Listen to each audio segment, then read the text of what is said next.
Hey guys, welcome to my YouTube channel. This is Under the Pink and I'm Kristen. I didn't plan to make a video tonight. It's like 2:30. The Grammys just ended a few hours ago, but there's some stuff I want to talk about. I promised myself I would do a no edit video because if I have to edit it, this will take me forever to put up, or I probably likely won't ever edit it and put it up. So this is just gonna be casual, no edits. I want to talk about some of Taylor's interviews that she did in 2019.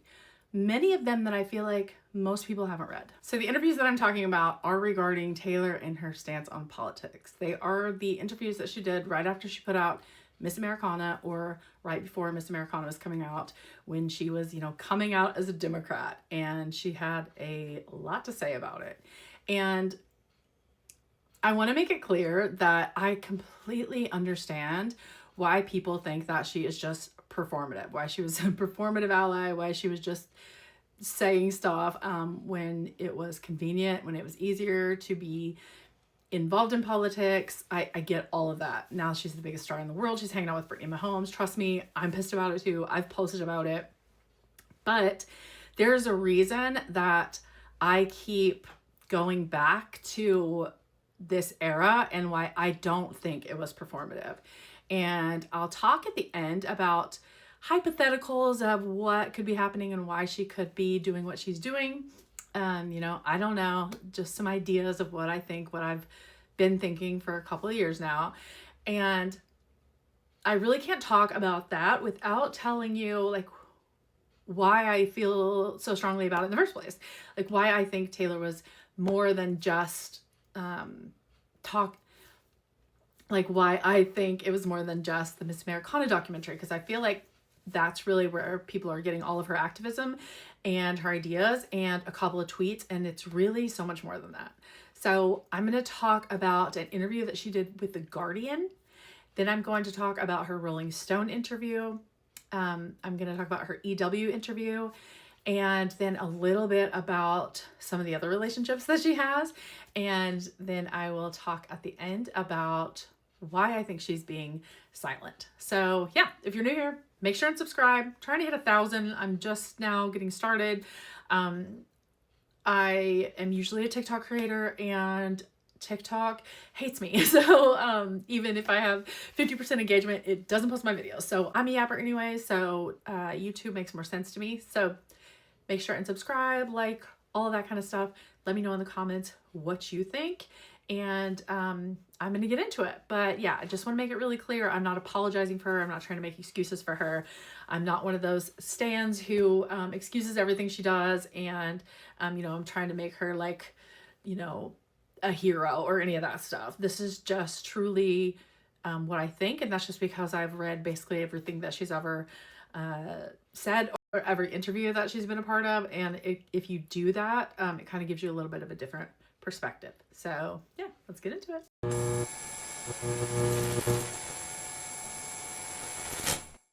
So the first one is an interview with The Guardian, and that's a UK publication.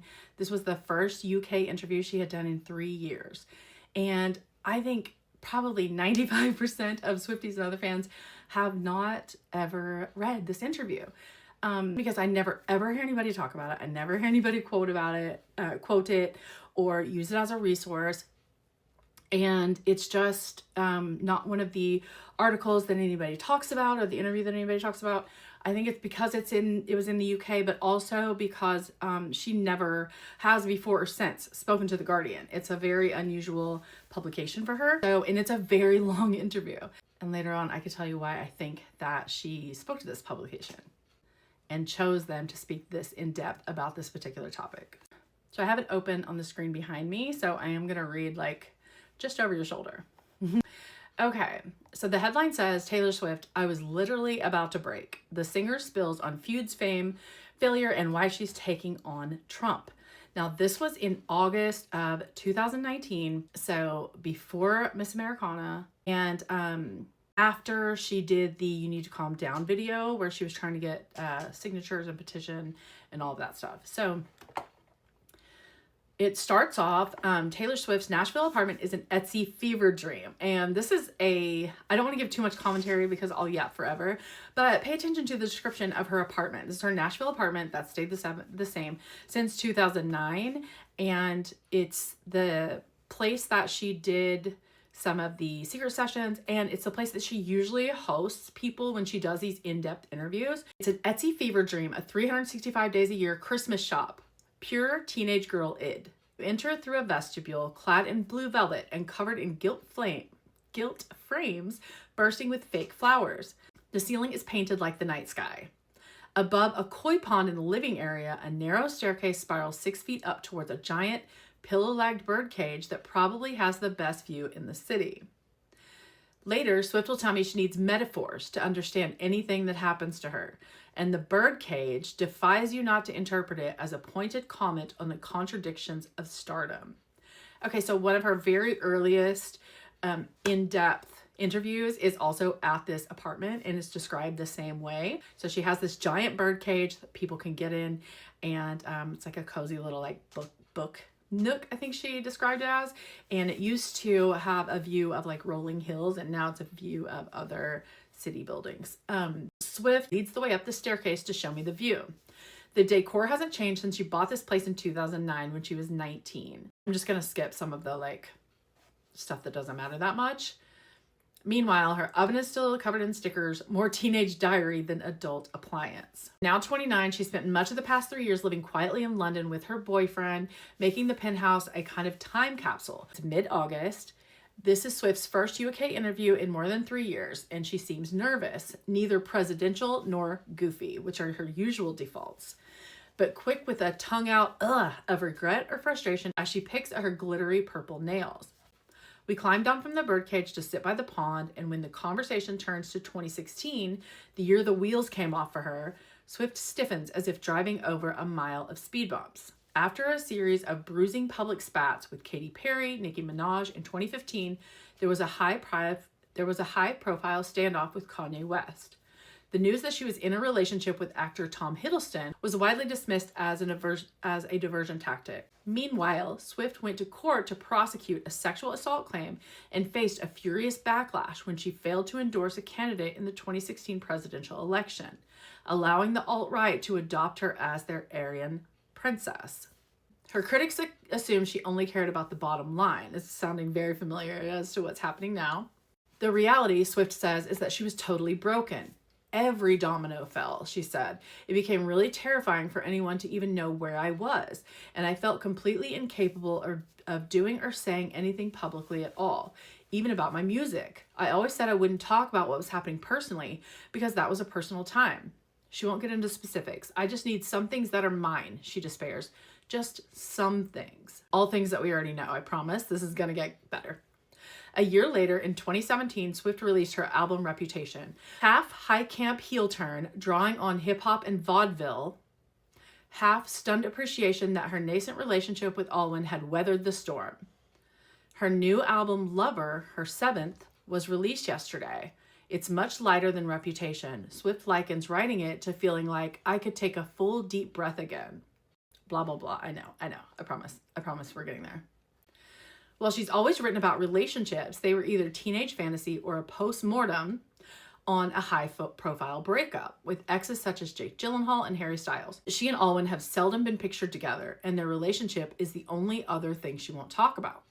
I've learned that if I do, people think it's up for discussion, and our relationship isn't up for discussion, she says, laughing after I attempt a stealthy angle. If you and I were having a glass of wine right now, we'd be talking about it. But it's just that it goes out into the world. That's where the boundary is, and that's where my life has become manageable. I really want to keep it feeling manageable. Instead, she swapped personal disclosure for activism.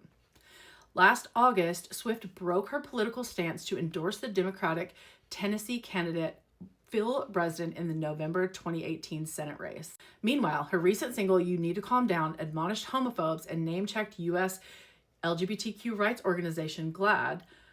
Swift filled her video with cameos from queer stars such as Ellen DeGeneres and Adam Lambert, capped it all with a call to sign her petition in support of the Equality Act. But Swift was accused of queer baiting and bandwagon jumping. You can see how she might find it hard to work out what exactly people want from her. It was girlhood that made Swift a multimillionaire. When country music's gatekeepers swore that housewives were the only women interested in the genre, she proved them wrong. Her self-titled debut marked the longest stay on the Billboard 200 by any album released in the decade. A potentially cloying image, corkscrew curls, lyrics thick on daddy and down-home values were undercut by the fact that she was evidently, endearingly, a bit of a freak, an unusual combination of intensity and artlessness. Also, she was really, really good at what she did, and not just for a teenager. Her entirely self-written third album, 2010 Speak Now, is unmatched in its devastatingly withering dismissals of awful men. As a teenager, Swift was obsessed with VH1's Behind the Music, the series devoted to the rise and fall of great musicians. She would forensically rewatch episodes, trying to pinpoint the moment a career went wrong. She talks about this on TTPD, but that she kind of did it to herself, trying to find the moment that everything went wrong. Ask her to imagine she's watching the episode about herself and do the same thing. There we go. Where was her misstep? Oh my God, she says, drawing a deep breath and letting her lips vibrate as she exhales. I mean, that's so depressing. She thinks back and tries to deflect. What I remember is that the show was always like, then we started fighting on the tour bus, and then the drummer quit and the guitarist was like, you're not paying me enough. That's not what she used to say. In interviews in her early 20s, Swift often observed that an artist fails when they lose their self-awareness, as if repeating the fact would work like an insurance against succumbing to the same fate. But did she make that same mistake herself? She squeezes her nose and blows to clear a ringing in her ears before answering. I definitely think that sometimes you don't realize how you're being perceived. She says, this is important. Pop music can feel like it's the Hunger Games and like we're gladiators. Are you not entertained? And you can really lose focus of the fact that that's how that feels, because that's how a lot of stan Twitter and tabloids and blogs make it seem. The overanalyzing of everything makes it feel really intense. She describes the way she burned bridges in 2016 as a kind of obliviousness. Bridges burn, I never learned. I didn't realize it was like a classic overthrow of someone in power. Game of Thrones, anyone? Where you didn't realize the whispers behind your back. You didn't realize the chain reaction of events that was going to make everything fall apart at the exact perfect time for it to fall apart. Here's that chain reaction in full. With her 2014 album 1989, Swift transcended country stardom, becoming as ubiquitous as Beyonce.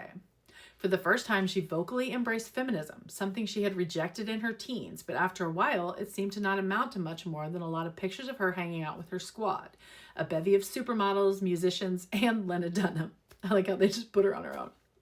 The squad very much did not include her former friend Katy Perry, whom Swift targeted in her song Bad Blood, as part of what seemed like a painfully overblown dispute about some backing dancers. Then, when Nicki Minaj tweeted the MTV 2015 Music Awards had rewarded white women at the expense of women of color, multiple nominee Swift took it personally, responding, maybe one of the men took your slot. For someone prone to talking about the haters, she quickly became her own worst enemy. Her old adversary Kanye West resurfaced in February of 2016. I'm really not going to rehash all this because we know all this. The singer found herself publicly canceled, the incident taken as proof of Swift's insincerity. So she went away. Swift said she stopped trying to explain herself, even though she definitely could have. As she worked on Reputation, she was also writing a think piece a day that I knew I would never publish. I want to read those so bad. The stuff I would say and the different facets of the situation that nobody knew. If she could exonerate herself, why didn't she? She leans forward. Here's why, she says conspiratorially.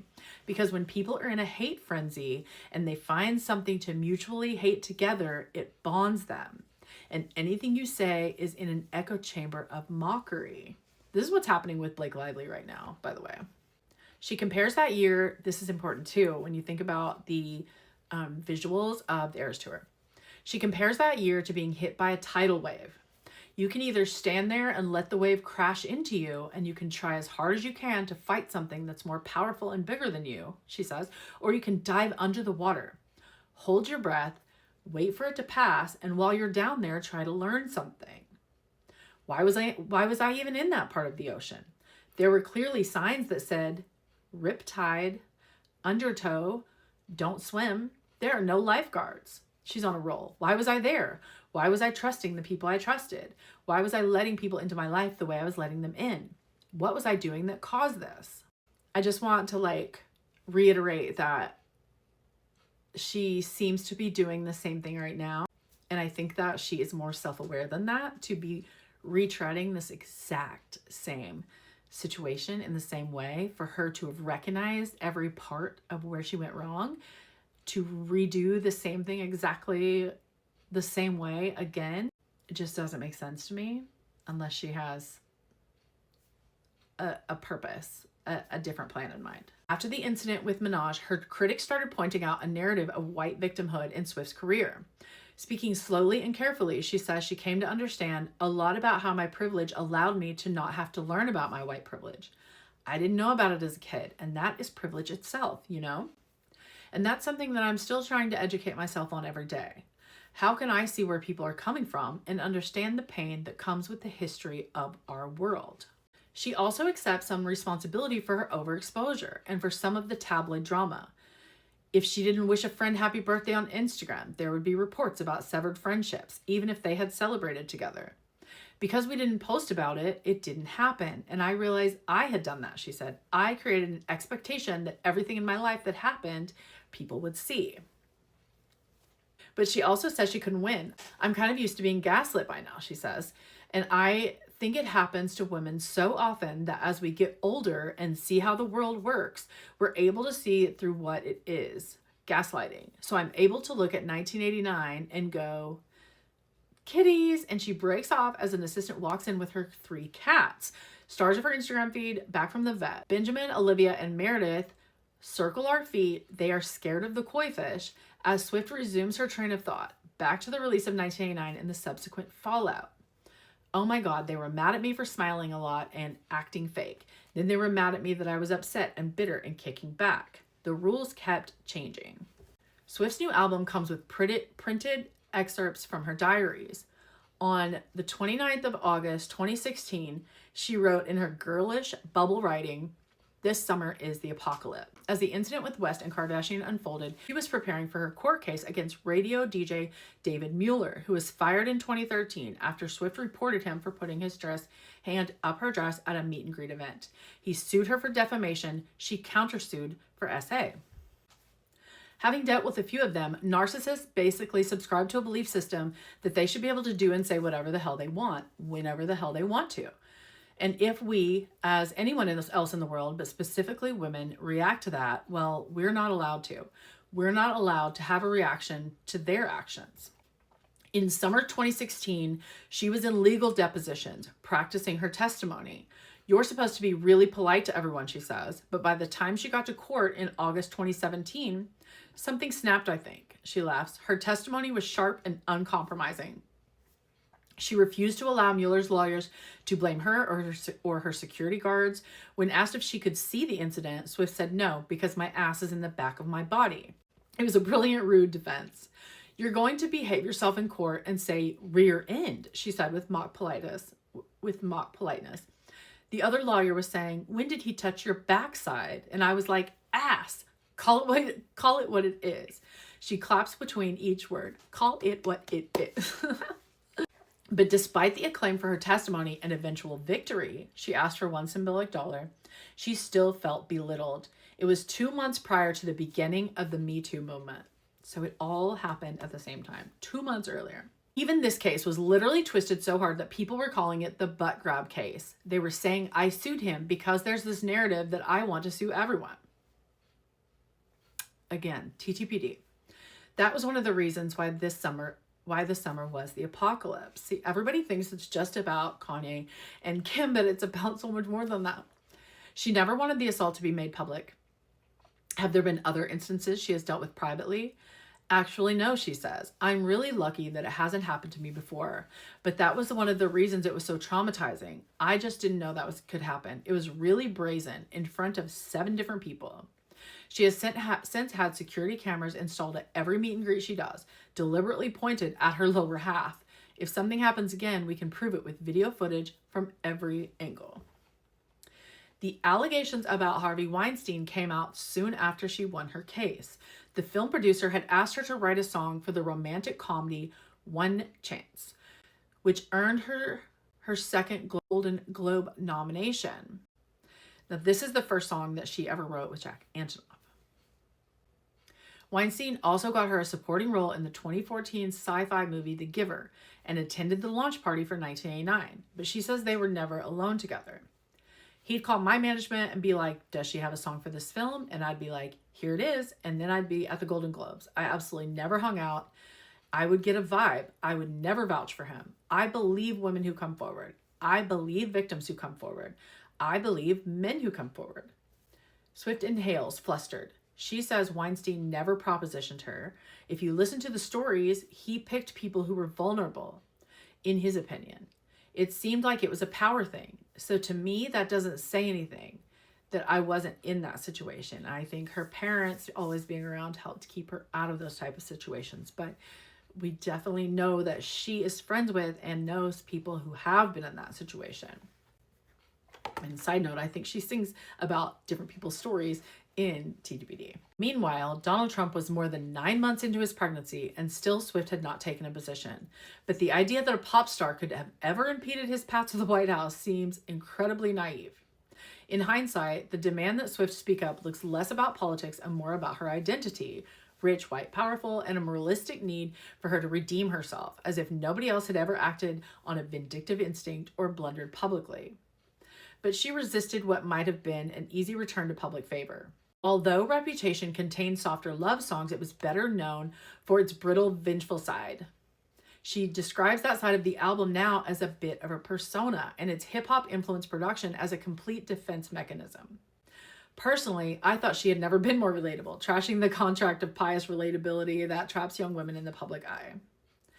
So we're still not done, but there's been a lot of people who have watched my content who don't understand how I can connect Taylor to Trump, to Weinstein, to Ronan Farrow, to her essay trial, to politics.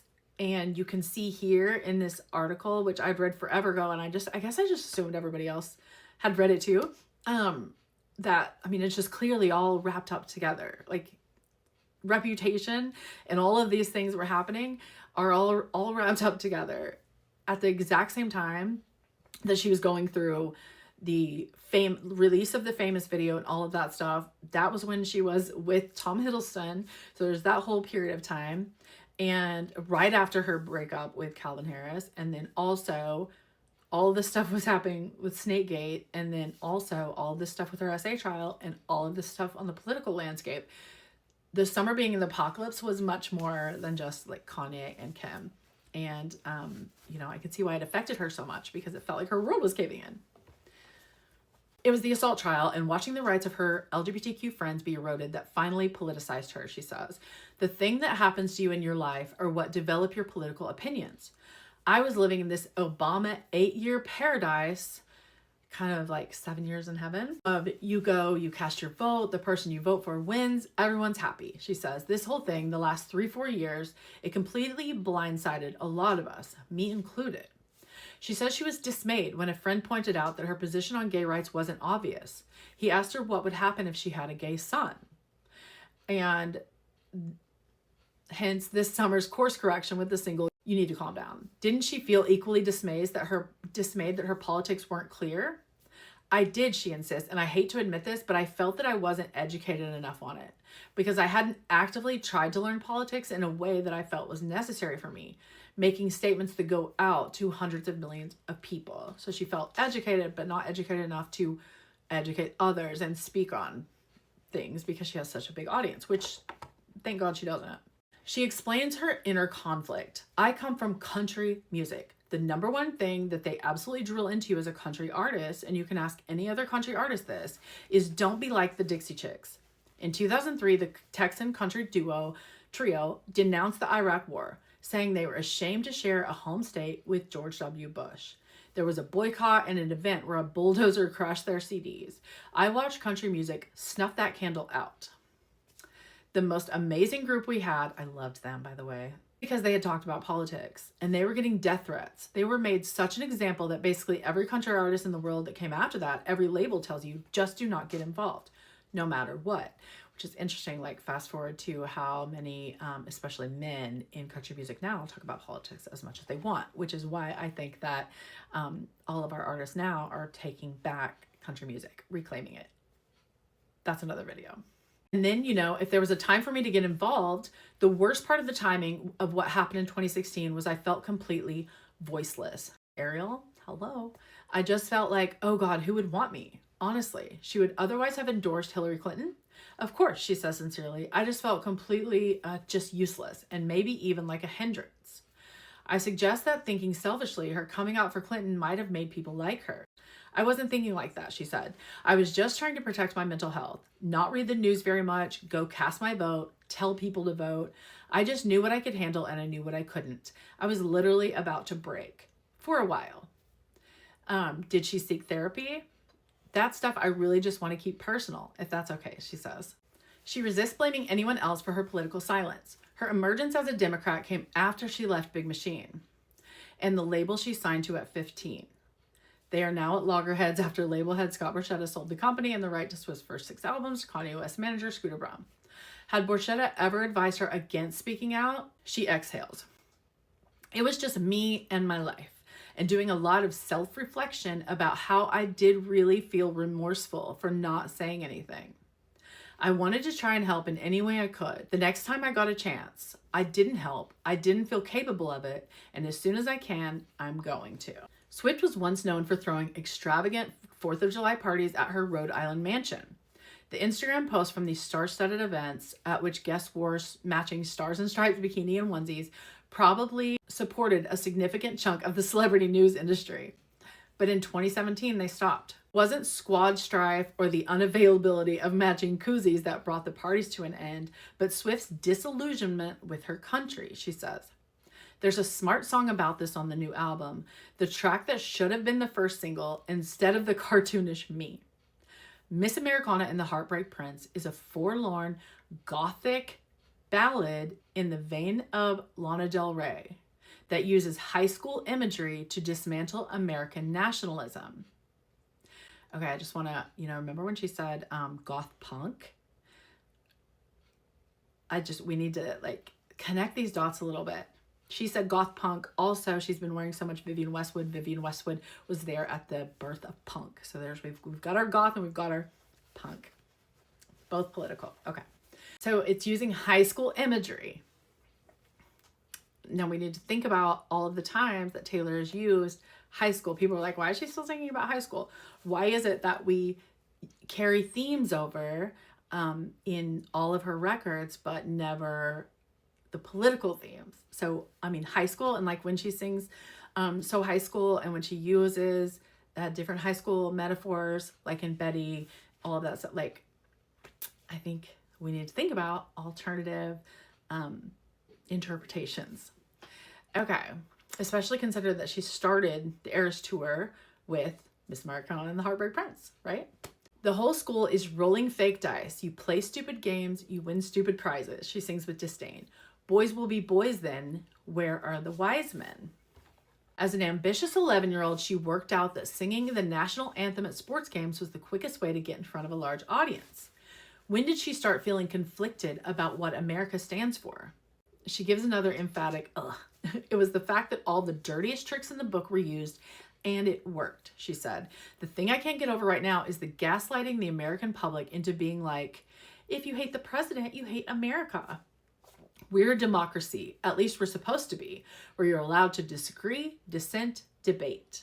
She doesn't use Trump's name. I really think that he thinks this is an autocracy. As we speak, Tennessee lawmakers are trying to impose a near total ban on abortion. Swift has staunchly defended her Tennessee values in recent months. What's her position? Obviously I'm pro-choice, and I just can't believe this is happening, she says. She looks close to tears. I can't believe we're here. It's really shocking and awful, and I just want to do everything I can for 2020. I want to figure out exactly how I can help. What are the most effective ways to help? Because this is just She sighs again. This is not it. And I want to put a pin in it, but keep this in your mind. I want to figure out exactly how I can help. What are the most effective ways to help? Keep that in mind. It's easy to forget that the point of all this is that a teenage Taylor Swift wanted to write love songs. Nemesis and negativity are now so entrenched in her public persona that it's hard to know how she can ever get back to that, though she seems to want to. At the end of Daylight, the album's dreamy final song, there's a spoken word section. I want to be defined by the things that I love, not the things that I hate, not the things I'm afraid of, the things that haunt me in the middle of the night, midnights. As well as the songs written for Alwyn, there is one for her mother, who recently experienced a cancer relapse. You make the best of a bad deal, I just pretend it isn't real. How does writing about her personal life work if she's setting clearer boundaries? It actually makes me feel more free, she says. I've always had this habit of never really going into detail about what situation inspired what thing. But even more now, this is only half true. Now, this is the author saying this. In the past, Swift wasn't shy of a level of detail that invited fans to figure out specific truths about her relationships. Now, I think it's very interesting that the author is saying that she does this, but she is saying that she's never gone into detail about these situations, and even more so on Lover, even though everyone thinks that they have everything pinned down about her songs from Reputation and Lover and on. She's saying even more now, she's not doing that. And then she goes into writing partially fictitious songs or partially fictitious situations in her next two records after this one. I think she's just telling us that she changes things, like the defining clues. We don't know what goes on in her personal life, regardless.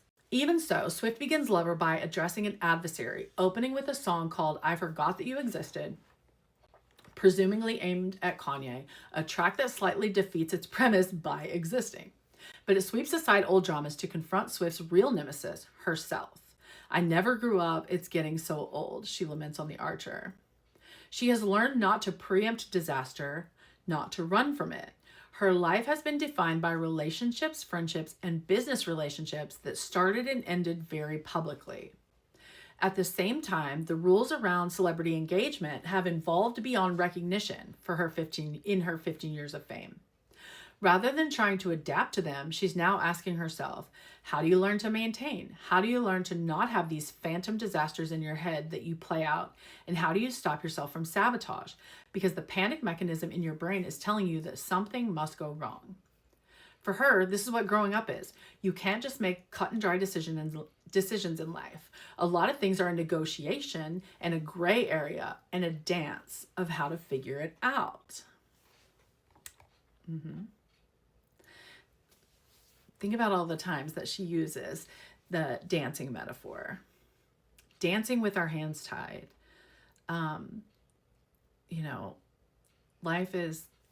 Life's a dance.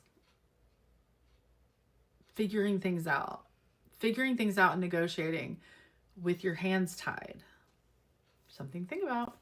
When Swift finally answers my question about the moment she would choose in VH1 Behind the Music episode about herself, the one where her career turned, she said she hoped it wouldn't focus on her apocalypse summer of 2016. Maybe this is wishful thinking, she said, but I'd like to think it would be in a couple of years. It's funny to hear her hope that the worst is still to come while sitting in her fairy tale living room, the cats pacing, a pragmatist at odds with her romantic monument to teenage dreams. But it sounds like something like perspective.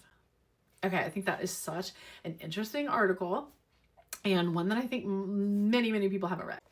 Okay, now we are going to read this one, this Rolling Stone article, and it's from 2019.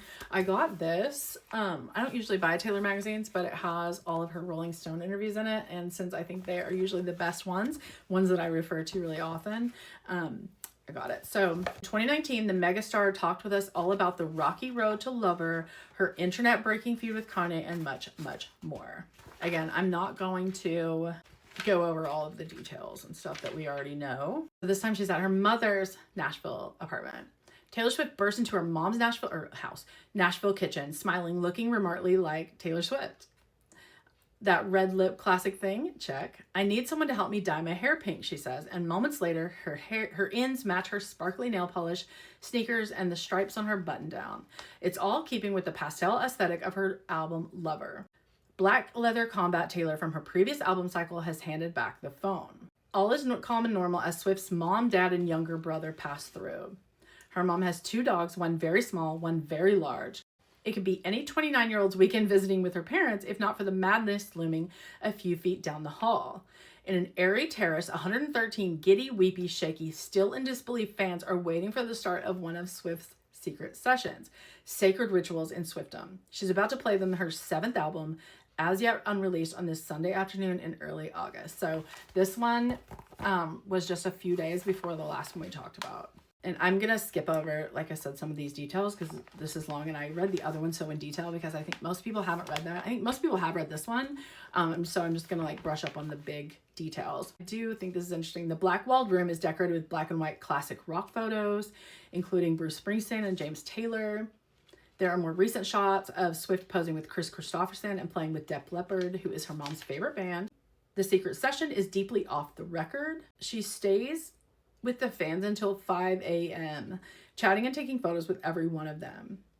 5 hours after that, so 10 a.m., they continue their talk at length in Swift's Nashville condo. So they do the secret session. She does it with them until 5 a.m., and then by 10, she is back at her apartment interviewing with this guy again. We're in almost the exact same spot where we did one of our interviews for her 2012 Rolling Stone cover story. She's hardly changed its whimsical decor in the past 7 years. See, this is what I was talking about earlier. One addition is a pool table replacing the couch where we sat last time. So it's an old Taylor time capsule. They mention this in so many articles. There's still a huge bunny made of moss in one corner and a human-sized birdcage in the living room, though the view from the latter is now of a generic new condo building instead of distant green hills. Swift is barefoot now. How to sum up the past 3 years of Taylor Swift. In July 2016, after she expressed discontent with Kanye's Famous, Kim Kardashian did her best to destroy her. Later that year, Swift chose not to make an endorsement in the 2016 election, which definitely didn't help. In the face of it all, she made Reputation, fierce, witty, almost industrial pop, offset by love songs of crystalline beauty, and had a wildly successful stadium tour. A stadium tour which Taylor said over and over and over saved her life and changed everything for her, by the way. Somewhere in there, she met her current boyfriend, Joe, and the relationship is serious indeed. Swift wants to talk about the music, of course, but she's also ready to explain the past 3 years of her life in depth for the first time. So this was the first interview she had done, and the other one was the first UK interview that she had done. The conversation is often not a light one. She's built up more armor in the past few years, but still has the opposite of a poker face.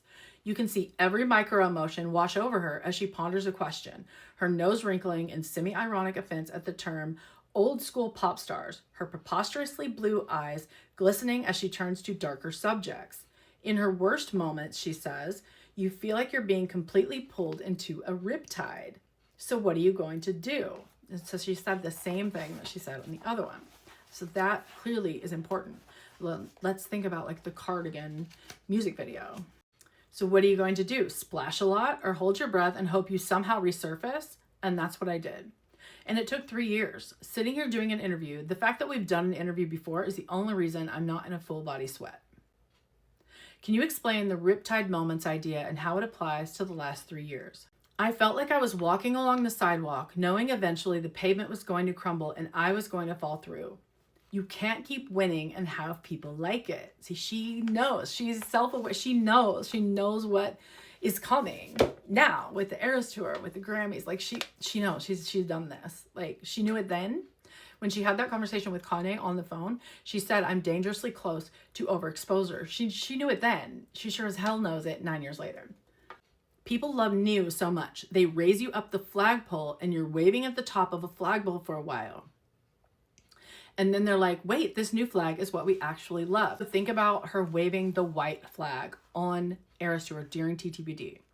Pulled her up the flagpole. And she gets shot 2 different times in TTBD. So obviously one of them was in 2016. Was one of them really early on in her career since she supposedly wrote Castles Crumbling so early on, which doesn't make sense to me at all, because how was her castle crumbling before she even wrote Speak Now to the extent of that song? It doesn't make sense, especially with my castle crumbled overnight. Anyway, I'm gonna get on a tangent. So was it then, because that is such a powerful song, or was it in 2019 when, you know, everything happened then? I mean, I'm of course inclined to think that just the castle's crumbling is like interesting. And of course, everything goes back to red eventually. This flag is what we actually love. They decide something you're doing is incorrect, that you're not standing for what you should stand for. You're a bad example. And then if you keep making music and you survive and you keep connecting with people, eventually they raise you a little bit up the flagpole again, and then they take you down, back up again and back down. And it happens to women way more than it happens to men in music, which is so true, because think about Ed Sheeran. He's just chilling, living his life, right? Has he ever been brought up and down and around and, you know, all of that stuff? No, he's just allowed to like make his music and go out and sell his shitloads of records and all those concert tickets. And, you know, I mean, she has a very valid point. And it happened to you a few times on a smaller scale, didn't it? I've had several upheavals in my career. When I was 18, they were like, she doesn't really write those songs. So my third album, I wrote myself as a reaction to that. Then they decided I was a serial dater, a boy crazy man eater. And when I was 22. And so I didn't date anyone for like 2 years. And then they decided in 2016 that absolutely everything about me was wrong. If I did something good, it was for the wrong reasons. If I did something brave, I didn't do it correctly. If I stood up for myself, I was throwing a tantrum. And so I found myself in this endless mockery echo chamber. It's just like, I have a brother who's 2.5 years younger, and we spent the first half of our lives trying to kill each other and the second half as best friends. You know that game kids play? I'd be like, Mom, can I have some water? And Austin would be like, Mom, can I have some water? And I'm like, he's copying me. And he's like, she's copying me. Always in a really obnoxious voice that sounds all twisted. That's what it felt like in 2016. So I decided to just say nothing. It wasn't really a decision. It was a completely involuntary. But you also had good things happen in your life at the same time. That's part of reputation, right? The moments of my true story on that album are songs like Delicate, New Year's Day, Call It What You Want, Dress. The 1-2 punch, bait and switch of Reputation is that it was actually a love story. It's weird because in some of the worst times of my life and Reputation, dare I say, I had some of the most beautiful times in my quiet life that I chose to have. And I had some of the most incredible memories with the friends I now knew cared about me, even if everyone hated me. The bad stuff was really significant and damaging, but the good stuff will endure. Meaning, I used to be like a golden retriever, just walking up to everybody, like wagging my tail. Sure, yeah, of course. What do you want to know? What do you need? Now I guess I have to be a bit more like a fox. Do your regrets on that extend to the way the Girl Squad thing was perceived? Yeah, I never would have imagined that people would have thought, this is a clique that wouldn't have accepted me if I wanted to be in it. Holy shit, that hit me like a ton of bricks. I was like, oh, this did not go the way that I thought it was going to go. I thought it was going to be like, we can just stick together like men are allowed to do.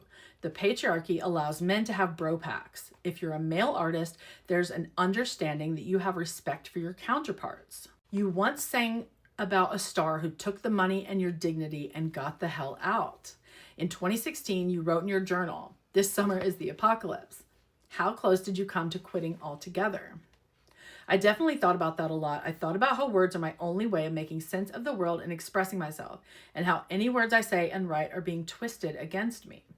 People love a hate frenzy. It's like piranhas. People had so much fun hating me, and they didn't really need very many reasons to do it. Again, just exactly what's happening to Blake now. I feel like the situation was pretty hopeless. I wrote a lot of really aggressive, bitter poems constantly. I wrote a lot of think pieces that I knew I'd never publish about what it's like to feel like you're in a shame spiral. I think that's important. I couldn't figure out how to learn from it because I wasn't really sure if what I did was because I wasn't sure exactly what I did that was so wrong. That was really hard for me because I cannot stand it when people can't take criticism. So I try to self-examine. And even though that's really hard and it hurts a lot sometimes, I try to understand where people are coming from when they don't like me, and I completely get why people wouldn't like me because, I've had my insecurities say those things and things 1,000 times worse. But some of your former critics have become your friends, right? Some of my best friendships came from people publicly criticizing me and then it opening up a conversation. Haley Kiyoko was doing an interview and she gave an example about how I get away with singing about straight relationships and people don't give me shit the way they give her shit for singing about girls.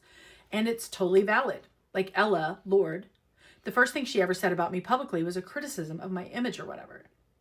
The old Taylor can't come to the phone right now. Why? Because she's dead was funny, but how seriously should we take it?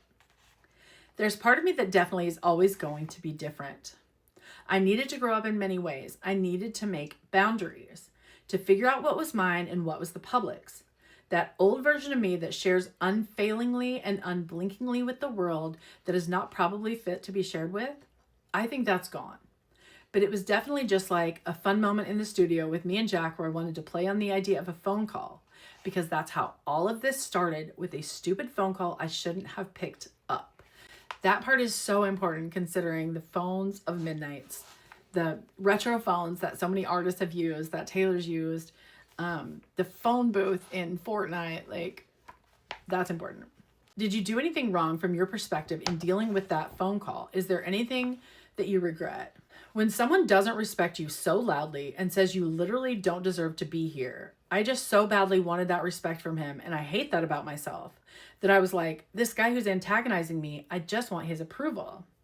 And that's where I was. We'd go to dinner and stuff, and I was so happy because he would say really nice things about my music. It just felt like I was healing some childhood rejection or something from when I was 19. But the 2015 VMAs came around.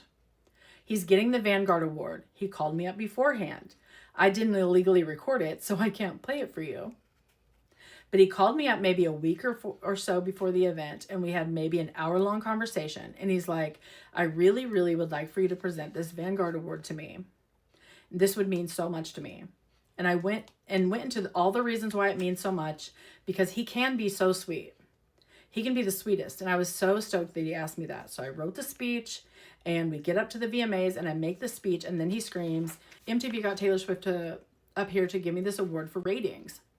And I'm standing in the audience with my arm around his wife, and this chill ran through my body. And I realized he is so two-faced. That he wants to be nice to me behind the scenes, and then he wants to look cool, get up in front of everyone and talk shit. And I was so upset. He wanted me to come talk to him after the event in his dressing room, and I refused to go. So then he sent this big, big thing of flowers the next day to apologize. And I was like, you know what? I really don't want to be on bad terms again. So I accepted his apology. Whatever. I'm just going to move past this. So when he gets on the phone with me, I was so touched that he would be respectful and like tell me about this one line in the song. And I was like, okay, good. We're back to being on good terms. And then when I heard the song, I was like, I am done with this. If he wants to be on bad terms, let's be on bad terms, but just be real about it. And then he literally did the same thing to Drake.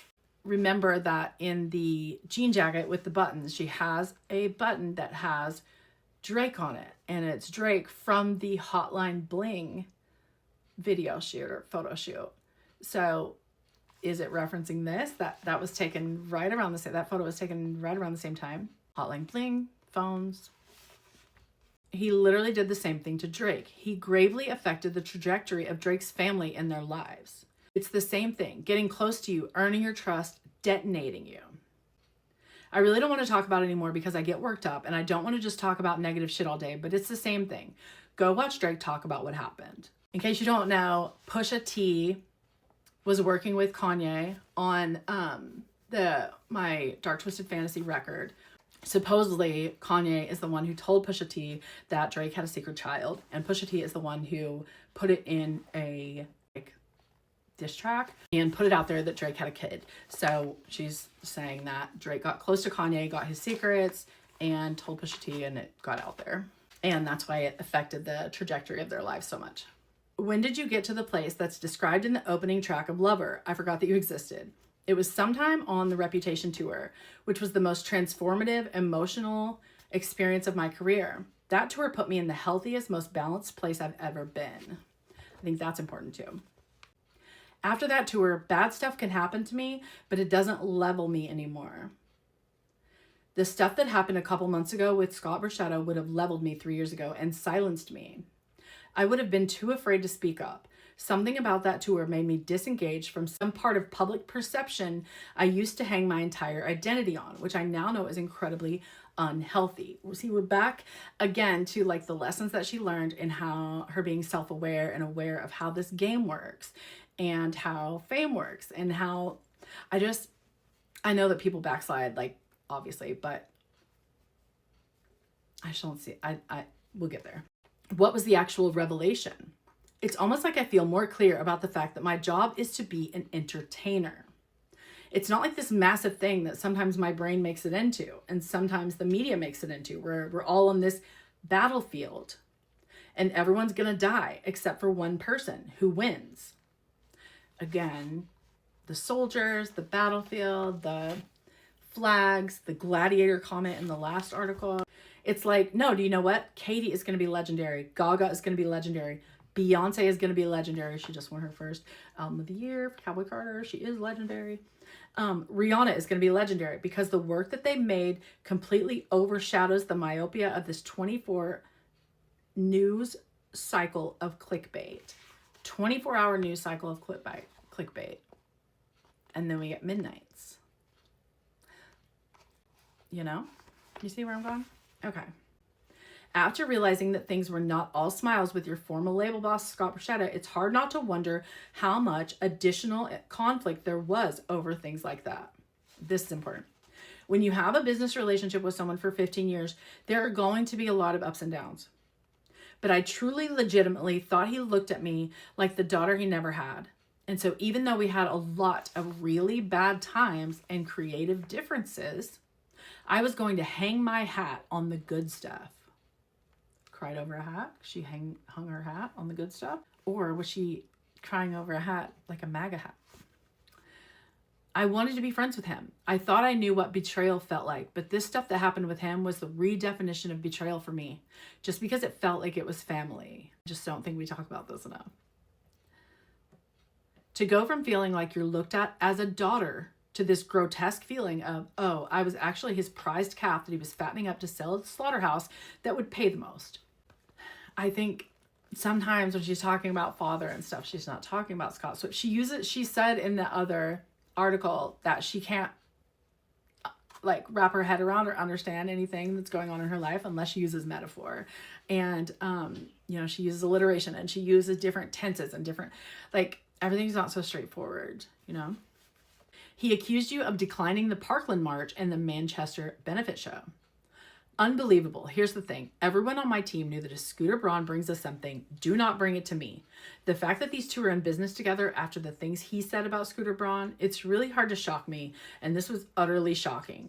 These are two very rich, very powerful men using $300 million of other people's money to purchase the most feminine body of work.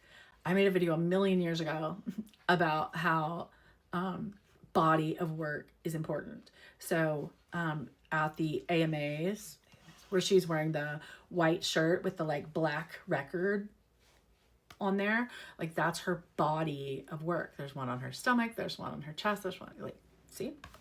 And then they're standing in a wood panel bar doing a tacky photo shoot, raising a glass of scotch to themselves because they pulled one over on me and got this done so sneakily that I didn't even see it coming and I couldn't say anything about it. In some ways, on a musical level, Lover feels like the most indie-ish of your albums. That's amazing, thank you. It's definitely a quirky record. With this album, I feel like I sort of gave myself permission to revisit older themes that I used to write about. Maybe look at them with fresh eyes. She's rehashing things over and over. And to revisit older instruments, older in terms of when I used to use them. Because when I was making 1989, I was so obsessed with it being this concept of 80s big pop, whether it was 80s in its production or 80s in its nature, just having these big choruses being unapologetically big. And then Reputation. There was a reason why I had it all in lowercase. I felt like it wasn't unapologetically commercial. It's weird because that's the album that took the most amount of explanation. And yet it's the one I didn't talk about. In the Reputation Seeker sessions, I kind of had to explain to my fans, I know we're doing a new thing that we'd never done before. I'd never played with characters before. So she's She's telling us she was playing with characters way before Folklore and Evermore. For a lot of pop stars, that's a really fun trick, that they're like, this is my alter ego. But I had never played with that idea before. Daylight is a beautiful song. It feels like it could have been the title track.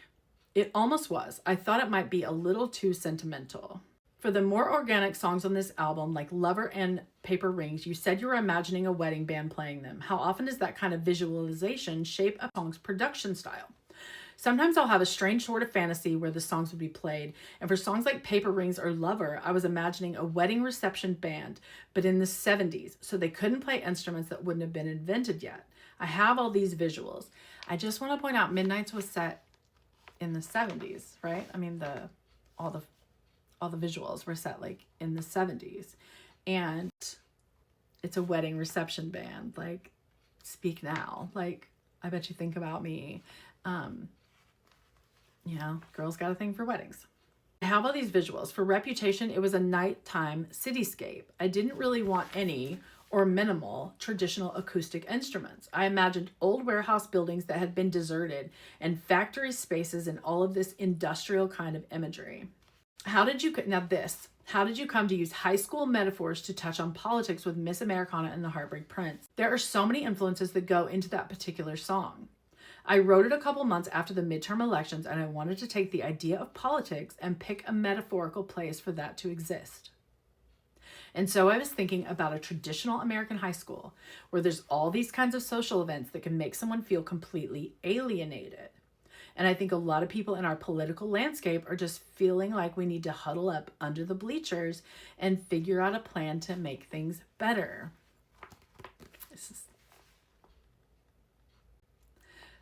There are so many other references that can tie to this. Like, you're in a weird place of being a blonde, blue-eyed pop star in this era, to the point where until you endorsed some Democratic candidates, right-wingers and worse, assumed you were on their side. I don't think they do anymore. Yeah, that was jarring. And I didn't hear about that until after it had happened. Because at that point, for a very long time, I didn't have the internet on my phone, and my team and my family were really worried about me because I was just not in a good place. And there was a lot of stuff that they just dealt with without telling me about it, which is the only time that's ever happened in my career. I'm always in the pilot seat, trying to fly the plane that is my career. The plane that is her career. I thought the plane was going down. Reputation on the plane. Yeah.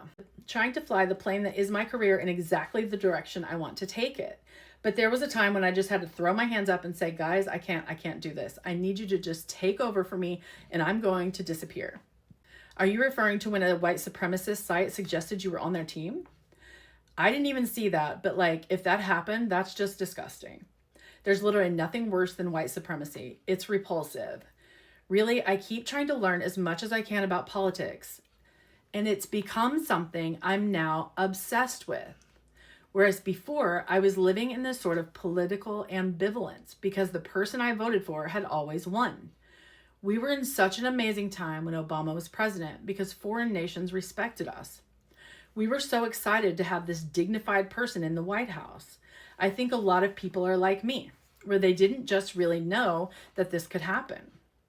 But I'm just focused on the 2020 election. I'm really focused on it. Really focused on how I can help and not hinder, because I also don't want it to backfire again, because I do feel like the celebrity involvement with Hillary's campaign was used against her in a lot of ways.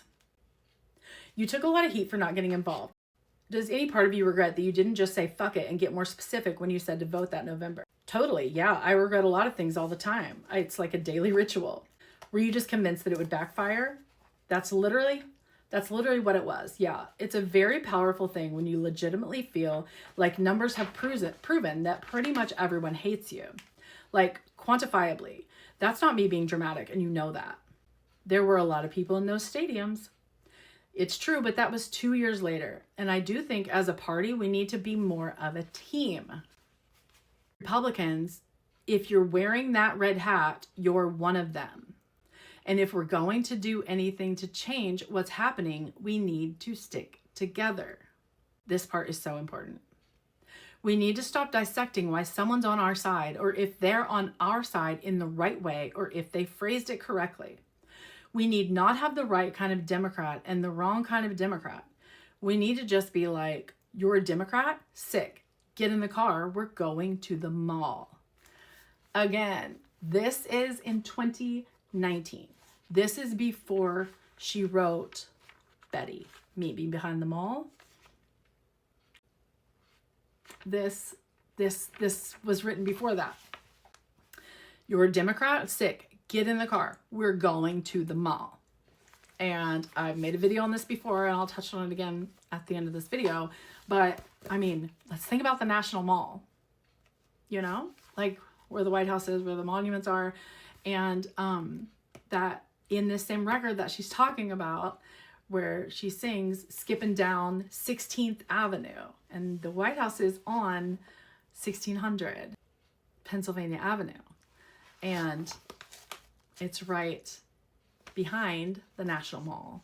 So then that lends the question, is Betty somehow about politics too?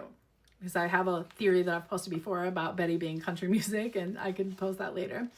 But like, we have to think, at least partially, that some of these songs may be political in nature. Like, did you know that Hillary's code name for the Secret Service is Evergreen? And that Taylor said that the song Evermore had two meanings, and one of them was about her devastation after the election.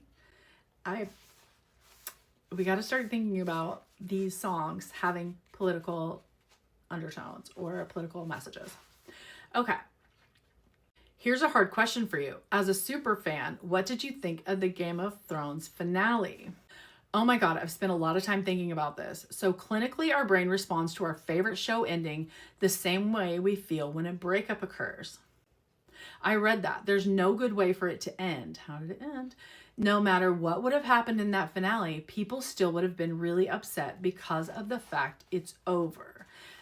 Sounds just like relationships, just like she said. I was glad to see you confirm that your line about a list of names was a reference to Arya. I like to be influenced by movies and shows and books and stuff. Oh my God. So many of us talk about this, about how her songs are influenced by media, and we get so much pushback about how no, it's only about the exact thing that she said it's about. It's only about this exact, or not even that she said it's about this exact thing that we think it's about. It's about this man. She's very heavily influenced by media. So even if she's writing about her feelings, I think she filters them through stories in media, just like she has said a million times. I love to write about a character dynamic because not all of my life is going to be as kind of complex as these intricate webs of characters on TV shows and movies. Even though she has made everyone think that it is, she has this intricate web of the TSCU, her relationships, a million different possible muses, friendships, all of this stuff.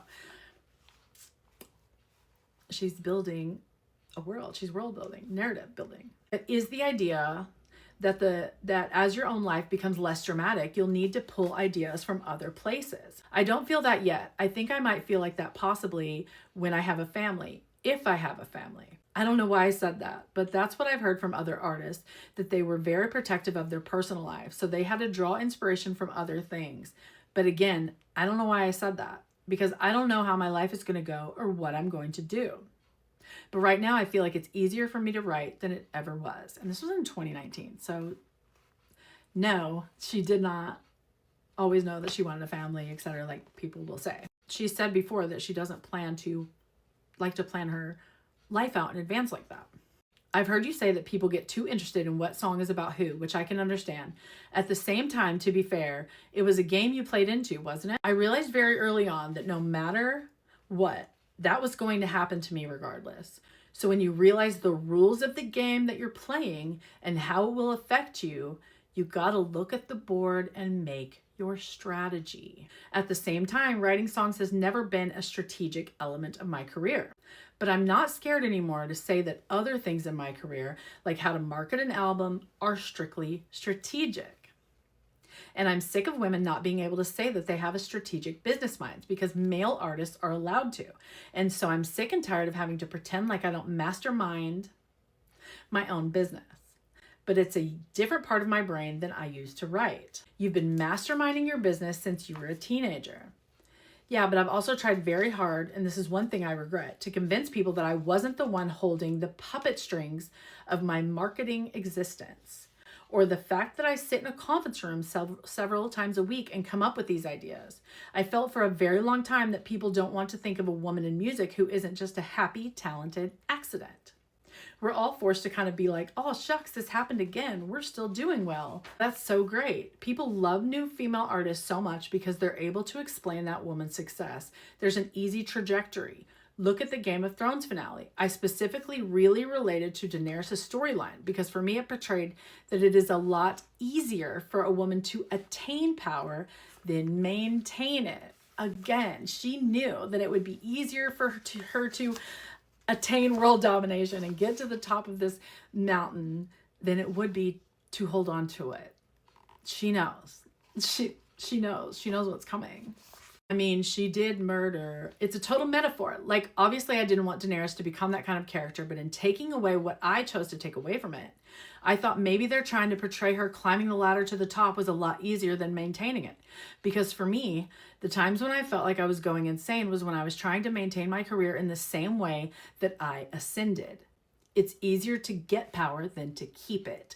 I also think it's very interesting to think about climbing the ladder to the top when we see her climbing the ladder into the clouds of the lavender haze. Well, I guess we should be glad you didn't have a dragon in 2016. I told you I didn't like that she did that. But I mean, watching the show though, maybe this is a reflection on how we treat women in power, how we are totally going to conspire against them and tear at them until they feel this insane shift where you wonder, like, what changed? And I've had that happen like 60 times in my career where I'm like, okay, you liked me last year. What changed? I guess I'll change so I can keep entertaining you guys. Are you not entertained? You once said that your mom could never punish you when you were little because you'd punish yourself. This idea of changing in the face of criticism and needing approval, that's all part of wanting to be good, right? Yes, that's definitely very perceptive of you. And the question posed to me is this: if you kept trying to do good things, but everyone saw those things in a cynical way and assumed them to be done with bad motivation and bad intent, would you still do good things? And the answer is yes. Criticism that's constructive is helpful to my character growth. Baseless criticism is stuff I've got to toss out now. That sounds healthy. Is this the therapy talking? No, I've never been to therapy. This is funny because she told the other publication that she wanted to keep that private. Maybe she realized she shouldn't have talked about it. No, I've never been to therapy. I do think she's been to therapy now. Remember, this was 6 years ago. I talk to my mom a lot because my mom is the only one who's seen everything. God, it takes so long to download somebody on the last 29 years of my life. And my mom has seen it all. She knows exactly where I'm coming from, and we talk endlessly. There were times when I used to have really, really, really bad days when we would just be on the phone for hours and hours and hours. My daughter and I are like that. I'd write something that I just wanted to say, and instead of posting it, I'd just read it to her. Mr. Rolling Stone for a second, there's a Springsteen lyric, "Ain't no one leaving the world, buddy, without their shirt tail dirty or their hands a little bloody." That's really good. No one gets through it unscathed. No one gets through it in one piece. I think that's a hard thing for a lot of people to grasp. I know it was hard for me because I kind of grew up thinking, if I'm nice and if I try to do the right thing, maybe I can just like ace this whole thing. And it turns out I can't. It's interesting to look at I did something bad in this context. You pointing that out is really interesting because it's something I've had to reconcile within myself in the last couple of years.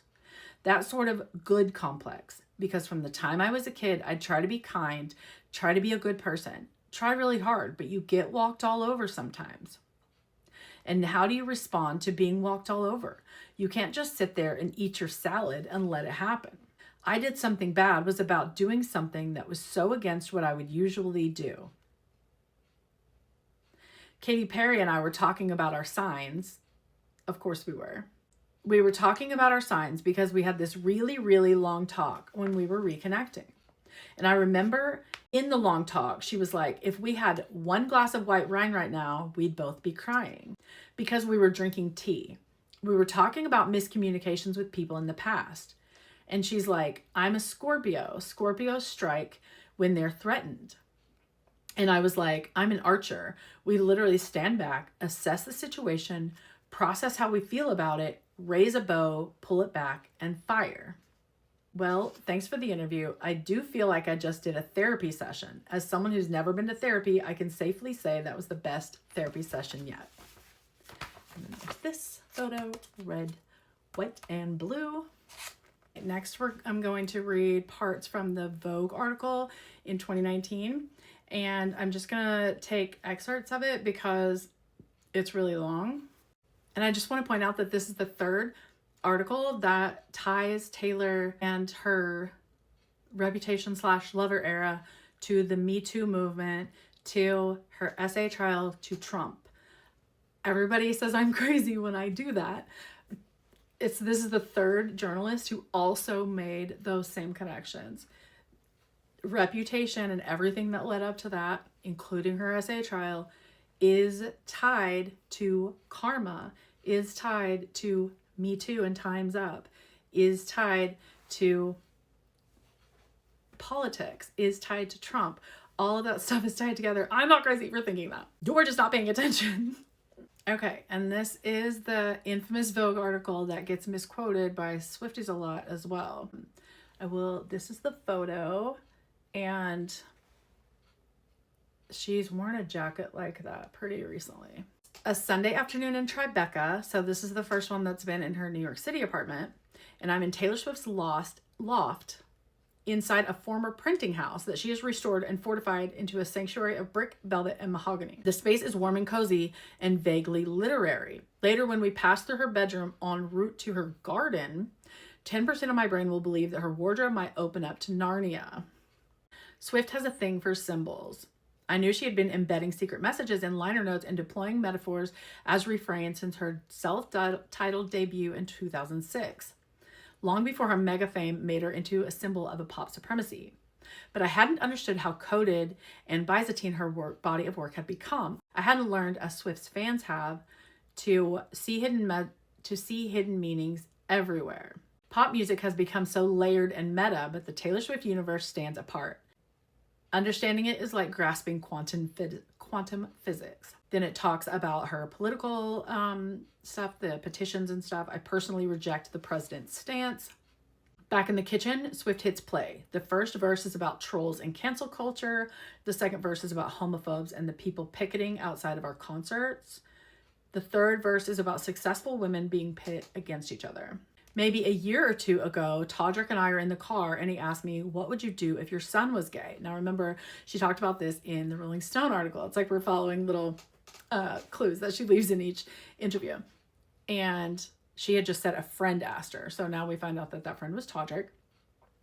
We are upstairs in Swift's secret garden, comfortably ensconced in a human scale basket that is sort of shaped like a cocoon. The fact that he had to ask me shocked me and made me realize that I had not made my position clear enough or loud enough. If my son was gay, he'd be gay. I don't understand the question. I have pressed Swift on this topic and her answers have been direct, not performative or scripted.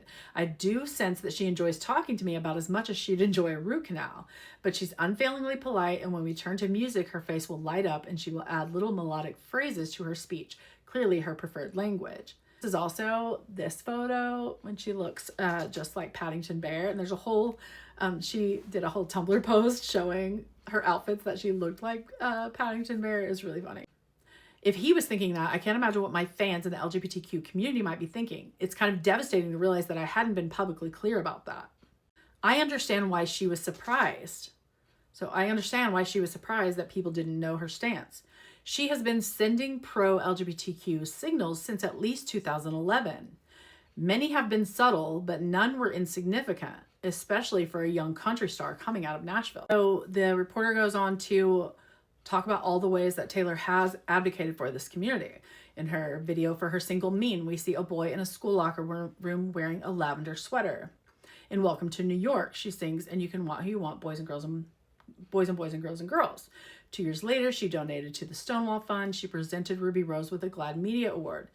Every night of last year's Reputation tour, she dedicated the song Dress to Loie Fuller, the openly gay pioneer of modern dance and theatrical lighting, who captured the imagination of Paris. Some critics argued that Swift's pro-LGBTQ imagery and lyrics were overdue and out of the blue, a reaction that the new Swift scholar in me found bewildering. Had they not been paying attention?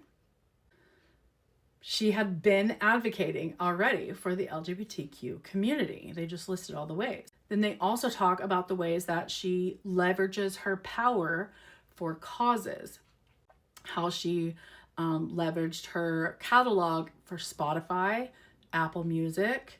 As a condition of a record deal with UMG, the company promised that it would distribute proceeds from any sale of Spotify shares to its artists. She called out Scott Frechetta and Big Label Music Group. I asked Swift as she tried to get her master's from Big Machine and her whole body slumps with heaviness. It was either investing in my past or my and other artists' future. And I chose the future, she says, of the deal she struck with Universal. Something about that Spotify shares thing is it's gonna be important later. Somehow that's gonna be really, really relevant. Somehow that's gonna come into play. Swift's blunt testimony during her 2017 essay case against a radio DJ months before the Me Too reckoning blew open felt deeply political to me, and I imagine many other women. Like I said, once again, tying the essay trial to Me Too, to politics, to like her speaking out. It's all tied together. It's all tied together. Swift accused the DJ, David Mueller, of groping her under her skirt at a photo session in 2013. In a Colorado courtroom, she was asked if she felt bad about him losing his job. I'm not going to let you or your client make me feel bad or like this is my fault. Here we are years later and I'm being blamed for the unfortunate events of his life that are the product of his decisions, not mine. When Time included Swift on the cover of its Silence Breakers issue that year, the magazine asked how she felt during the testimony. I was angry, she said. In that moment, I decided to forego any courtroom formalities and just answer the questions the way it happened. I'm told it was the most amount of times the word ass has ever been said in Colorado federal court. So I asked her, why get louder than you already were about LGBTQ rights now? Rights are being stripped from basically everyone who isn't a straight, white, cisgender male. I didn't realize until recently that I could advocate for a community that I'm not a part of. This is important because this gets misconstrued so often, because we just talked at length about all the ways that she was advocating for the LGBTQ community. So when she's saying now that she just found out that she could advocate for a community she wasn't a part of, clearly she's talking about either she says straight, white, cisgender male. So she's clearly talking about people who aren't white, people who aren't cisgender, people who aren't males. Because we just talked about all the ways that she's advocated for all of the LGBTQ people. It's hard to know that without being so fearful of making a mistake that you just freeze. Because my mistakes are very loud. When I make a mistake, it echoes through the canyons of the world. It's clickbait, and it's part of my life story, and it's part of my career arc. I cannot believe it is a coincidence that Swift, a numbers geek with an affinity for dates, dropped the single on June 14th, a certain president's birthday. Again, when I say that she sings surprise songs on his birthday and it's relevant and people say I'm crazy, this is why I think that. Like, she dropped the single on his birthday and it's noted right here in Vogue that that's important.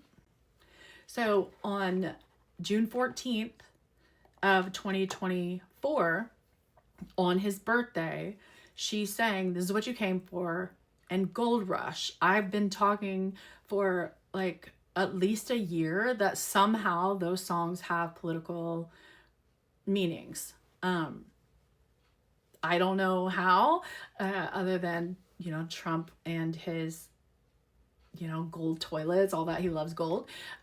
I don't know, but I know that she sang those on his birthday and it's important. She also sang The Great War and You're Losing Me. I think those things are relevant. Also, on 6/13, so the day before his birthday, she sang I Can See You and Maroon. And she also sang those two songs on 8/3, which was the day that he was indicted in 2023, and the day that he was arraigned in 2023 and the day he was indicted in 2024. Those both happened on 8/3. And she sang I Can See You and Maroon on those days. And she sang them on the Eras Tour the day before his birthday. And then on his birthday, she sang This Is What You Came For in Gold Rush, The Great War, and You're Losing Me. Okay. Then the day after his birthday, she sang Carolina and No Body, No Crime. Like, I Can See You, and then The Great War, You're Losing Me, and then You're Dead. Like, Nobody, No Crime, We Can't Find You. Then on the same day she sang Carolina and Nobody, No Crime, she also sang the manuscript in Red. Like, it's all tied together, guys. It's all tied together, and it's all political, but the politics is tied to the essay, is tied to Trump, is tied to Me Too, is tied to Time's Up, is tied to Reputation, is tied to Kanye and that whole Snakegate situation. It's all tied together. It's all tied together. She's telling a story, guys. And then the next show she sang, I Forgot That You Existed. So this part is also super important. Like, I could have written this myself. It's enlightening to read 13 years of Taylor Swift coverage, all the big reviews, all the big profiles in one sitting. You notice things.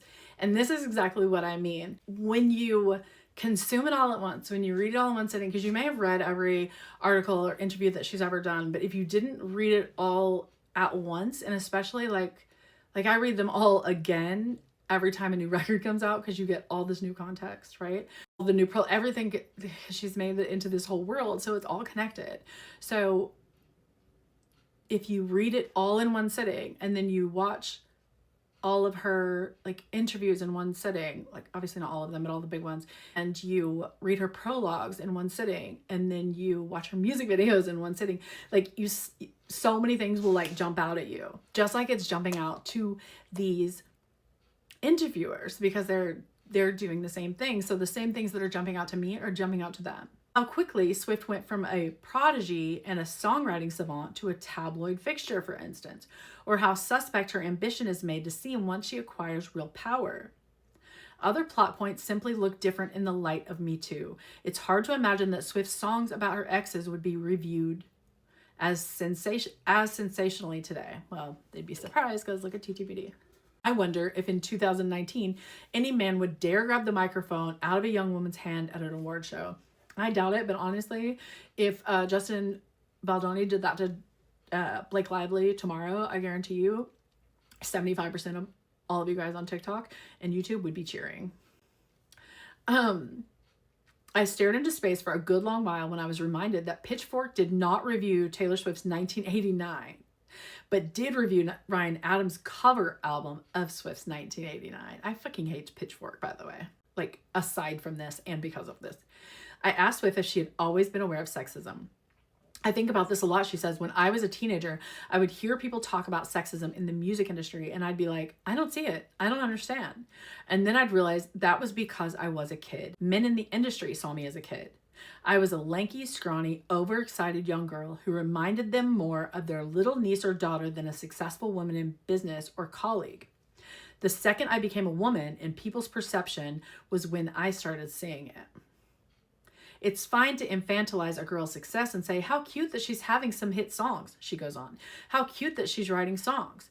But the second it becomes formidable, as soon as I started playing stadiums, which her first stadium show was her last show of her Fearless tour, when I started to look like a woman, that wasn't cool anymore. It was when I started to have songs from Red come out and cross over, like I Knew You Were Trouble and We Are Never Getting Back Together. Those songs are more assertive than the ones that came before. I say, yeah, the angle was different when I started saying, I knew you were trouble when you walked in. Basically, you emotionally manipulated me and I didn't love it. That wasn't fun for me. I have to wonder if having her songwriting overlooked as her hits were picked apart and scrutinized wasn't the biggest bummer of all. Swift, I wanted to say to people, you realize writing songs is an art and a craft and not like an easy thing to do, right? Or to do well. People would act like it was a weapon I was using, like a cheap, dirty trick. Be careful, bro. She'll write a song about you. Don't stand near her. First of all, that's not how it works. Second of all, find me a time when they say that about a male artist. Be careful, girl. He'll use his experiences with you to get, God forbid, inspiration to make art. You can tell she's pissed then. Without question, the tenor of the Taylor Swift narrative changed most dramatically in July 2016 when Kim Kardashian West called her a snake on Twitter and released video clips of Swift and Kanye West discussing the lyrics to his song Famous. To this day, Swift doesn't think people grasp the repercussions of that era. A mass public shaming with millions of people saying you are quote unquote canceled is a very isolating experience. I don't think that there are that many people who can actually understand what it's like to have millions of people hate you very loudly. When you say someone is canceled, it's not a TV show. It's a human being. You're sending mass amounts of messaging to this person to either shut up, disappear, or it could also be perceived as kill yourself. An overhaul was in order. I realized I needed to restructure my life because it felt completely out of control, Swift says. I knew immediately I needed to make music about it because I knew it was the only way I could survive. It was the only way I could preserve my mental health and also tell the story of what it's like to go through something so humiliating. I got a sense of the whiplash Swift experienced when I noticed that a few months into this ordeal, while she was writing the songs that would become her album Reputation and fighting off Mueller's lawsuit. See, once again, those two are happening at the same time. She's prepping for the lawsuit. The media's out about the lawsuit. She's writing Reputation. That happens at the same time. A portion of the media and internet began demanding to know why she hadn't uncanceled herself long enough to take a position in the presidential election. On that, unfortunately, in the 2016 election, you had a political opponent who was weaponizing the idea of the celebrity endorsement. He was going around and saying, I'm a man of the people. I'm for you. I care about you. I just knew I wasn't going to help. And also, the summer before that election, all people were saying was, she's calculated. She's manipulative. She's not what she seems. She's a snake. She's a liar. These are the exact same insults people were hurling at Hillary. Would I be an endorsement or would I be a liability? Look, snakes of a feather flock together. Look, the two lying women, the two nasty women. Look, which is exactly what people are saying right now about Taylor and Blake Lively. Look at how history repeats itself. Literally millions of people were telling me to disappear. So I disappeared in many senses. As this is the character you created for me, let me just hide behind it. I always use this metaphor when I was younger. I'd say that with every reinvention, I never wanted to tear down my house because I built this house. This house being metaphorically my body of work, my songwriting, my music, my catalog, my library. I just wanted to redecorate. I think a lot of people with Reputation would have perceived that I had torn down the house. Actually, I just built a bunker around it. In March, the snake started to morph into butterflies, the vampire color palette into Easter pastels. Swift thinks Lover might be her favorite album yet. There are so many ways in which this album feels like a new beginning. This album is really a love letter to love in all of its maddening, passionate, exciting, enchanting, horrific, tragic, wonderful glory. I have to ask her if part of her isn't thankful, if not for the great cancellation of 2016, then for the person she now is, knowing who her friends are, knowing what's what. When you're going through loss or embarrassment or shame, it's a grieving process with so many micro emotions in a day. One of the reasons I didn't do interviews for Reputation was that I couldn't figure out how I felt hour to hour. Sometimes I felt like all these things taught me something that I never could have learned in a way that didn't hurt as much. 5 minutes later, I'd feel like that was horrible. Why did that have to happen? What am I supposed to take from this other than mass amounts of humiliation? And then 5 minutes later, I'd think I might be happier than I'd ever been. So I think that this ties in very well to Thank You, Amy. Like, I would have never had this if it hadn't been you. And I don't think it's like solely about Kim Kardashian. I think it's about the situation and the media especially. She goes on, it's so strange to try to be self-aware when you've been cast as this always smiling, always happy, America's sweetheart. I think this is important. America's sweetheart.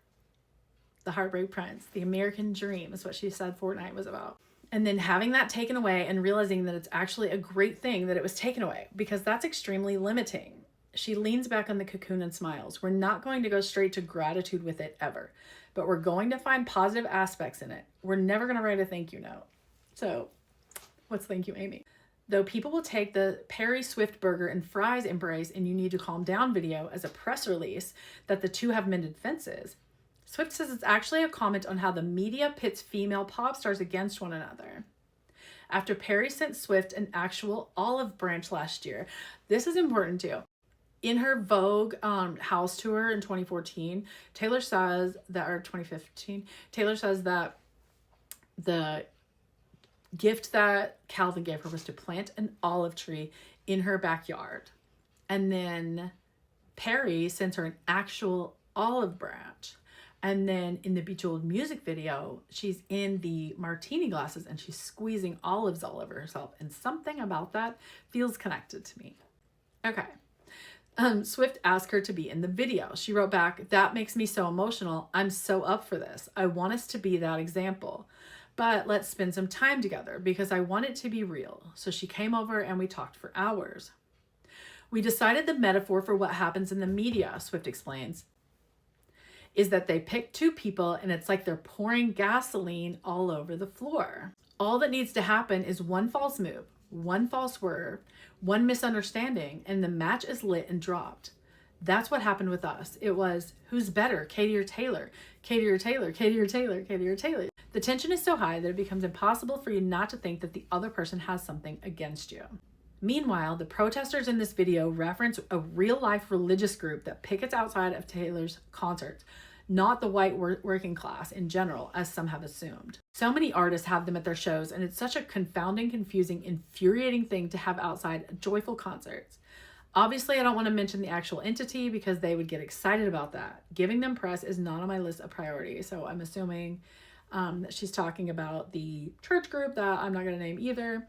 I'm sure you can guess. First, she plays Lover, the title track, co-produced by Jack Antonoff. This has one of my favorite bridges. I love a bridge, and I was really able to go to Bridge City. I feel like this is important somehow. Next, Swift cues up a track that plays with the idea of perception. She has often wondered how she would be written and spoken about if she were a man. So I wrote a song called The Man. It's a thought experiment of sorts. If I had made all the same choices, all the same mistakes, all the same accomplishments, how would it read? And then they mentioned the Drake button on her jacket. They thought it was going to be some sort of collab, and then it wasn't. Yet something tells me the most illuminating clue for reading both Lover and Reputation may be Loie Fuller, the dancer to whom Swift paid homage on tour. As Swift noted on a Jumbotron, Fuller fought for artists to own their work. Fuller also used swirling fabric and colored lights to metamorphose on stage, playing a hide-and-seek illusionist game with her audience. She became a muse to the symbolists in Paris, where Jean Cocteau wrote that she created the phantom of an era. The effect was a dizziness of soul made visible by an artifice. Fuller's most famous piece was Serpentine Dance. Another was Butterfly Dance. And he says, "For you, I reviewed the audio of Lover again, and there were a few things that made my newly acquired Swiftie sense tingle." I think there's been a glitch. At one point, she compared superstardom in the digital age to life in a dollhouse, one where voyeurs can ship you with whoever they want to ship you with, and they can find favorite friends that you have, and they can know where you are all the time. The metaphor was precise and vivid and, well, a little too intricately rendered to be off the cuff. Also, the me lyric, "Baby doll, when it comes to a lover, I promise that you'll never find another like me." Then there was the balloon, a giant gold balloon in the shape of a numeral 7 that happened to float by when we were on her roof. On this, the occasion of her 7th album. Is it an L, I say? No, because look, the string is hanging from the bottom, she says. It might seem like an obvious symbolic gesture deployed for this interview, except how impossible that seems. Swift let me control the timing of nearly everything. Moreover, the gold 7 wasn't floating up from the sidewalk below. It was already high in the sky, drifting slowly toward us from down the street. She would have had to control the wind, or at least to have studied it. Would Taylor Swift really go to such elaborate length for her fans? This much I know. Yes, she would.